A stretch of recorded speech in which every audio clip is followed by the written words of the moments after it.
Whoa, check this out. So this is the Facebook post image that my social media image creator just came up with. This is super easy to do. I'm going to show you how to do that right now. All you have to do is go in here to explore and then walk over here to create a GPT. Now, this is your own personal agent for creating things.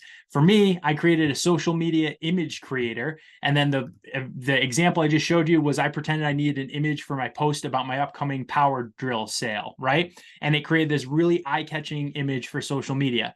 Now, to create your social media, again, you go to explore, you go to create a GPT. I'm going to just go to mine right here. Now, when you do that, you're going to end up in this screen right here. And then you just chat with it about what you're trying to accomplish. So I just told it I owned a local hardware store. I wanted social media images, and then I can chat with it and it, design an image for a power tools event, create an engaging image for plumbing supplies, right? This is where you can always go in and edit your instructions and name it. Here's what it does: image creator for Keegan's Hardware's Facebook post page. And then as I work with it more and more, it'll get better and better and understand me. And then it lives right over here. I can click on my Facebook post writer and then my Facebook image creator, and it's going to write Facebook posts and then create images for me. And then I can upload and paste them. Super awesome tool. If you like this video, please consider subscribing. Please give it a like.